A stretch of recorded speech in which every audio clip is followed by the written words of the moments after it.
ہمارے ہاں نوجوان نسل کے اندر بالخصوص یہ مرض تیزی سے آیا ہے، مذاق کرنے والا، لطیفہ سنانے والا۔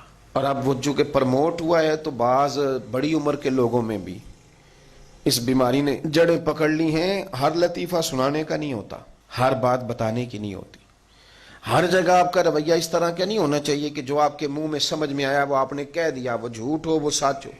کچھ باتیں اس طرح کی ہیں جو آپ کی شخصیت کو کمزور کریں گے۔ اگر آپ وہ والی بات کر دیں گے، اگرچہ اس سے لوگ 10 منٹ کے لیے مسکرا لیں گے، لیکن کئی دفعہ لوگوں کو محسوس ہوگا کہ جس خوبصورت چہرے کو میں دیکھتا ہوں اس کے اندر سے یہ والی بات نہیں نکلنی چاہیے، کوئی اور نکل آتی۔ آپ حیا کے دائروں کے اندر جب سمٹے ہوئے رہیں گے، تھوڑا سا آپ کا لوگوں سے پردہ رہے گا، اس میں بڑی ساری آسانیاں ہوں گی۔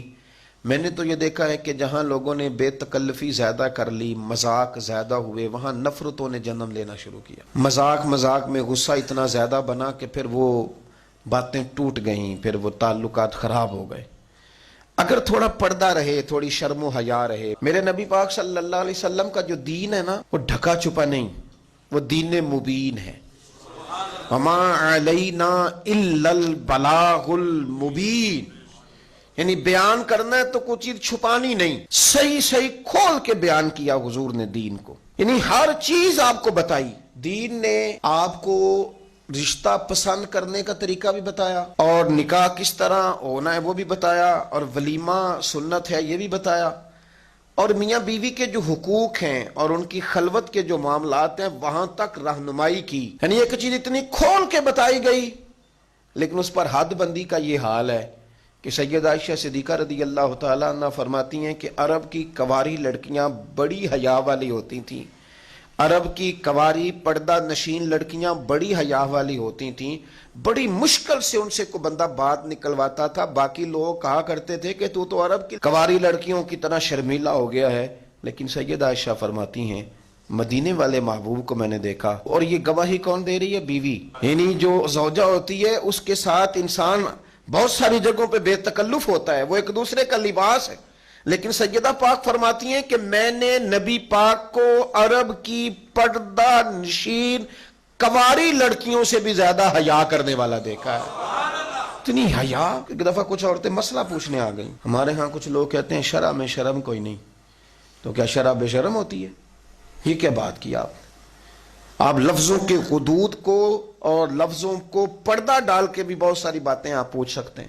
اور اب تو مجھے بڑی تکلیف ہے یہ بات کرتے ہوئے، کچھ لوگ مفتی ہونے کا دعویٰ کرتے ہیں لیکن ممبروں پہ بیٹھ کے سستی شہرت کے لیے اور لوگوں کو بتاتے ہیں جب میں نے دوسری شادی کی تو یہ ہوا، جب میں نے تیسری شادی کی تو یہ ہوا۔ اور حرم میں بیٹھ کر کچھ لوگ یہ کہانیاں سنا رہے ہوتے ہیں کہ پیسے ہوں تو پھر جتنی مرضی شادیاں کرو۔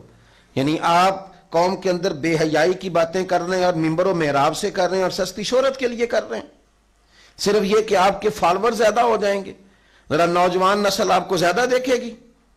یعنی اتنی کمزور اور کچی اور مطلب ٹوٹی ہوئی گفتگو لوگ کرتے ہیں، جس طرح معاذ اللہ تعالیٰ کوئی ایسے لوگ کرتے ہیں کہ جن کا کسی اور شعبے سے تعلق، اور آپ شہرت کے لیے یہ کام کر رہے ہیں۔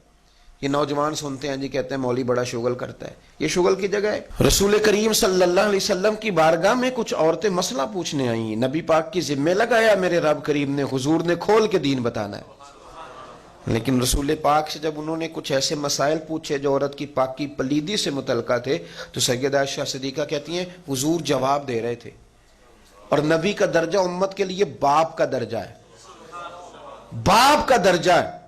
باپ سے بیٹی سوال پوچھ رہی ہے اور حضور جب جواب دے رہے ہیں اس خاتون کو، اور حضور نے ہی تو بتانا ہے اور ذمہ بھی ہے۔ لیکن جب کریم رسول بتا رہے تھے نا تو حضرت عائشہ کہتی ہیں حضور نے باتیں کرتے کرتے اپنے دونوں دستے مبارک اپنے چہرے پہ رکھ لیے، حضور نے آنکھیں چھپا لی، کیونکہ وہ بات اس طرح کی تھی۔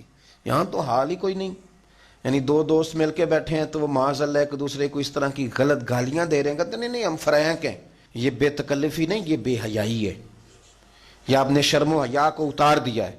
یعنی کھول کر دین جس رسول نے بیان کیا، کھلا دین بیان کیا، لیکن اس مبین دین کے اندر بھی میرے نبی پاک نے شرم و حیا کے کٹورے میں رکھ کے اپنی امت کو وہ برکھا عطا فرمائی۔ حضور نے وہ رحمت کی بارش شرم و حیا میں لپیٹ کی اپنی امت کو۔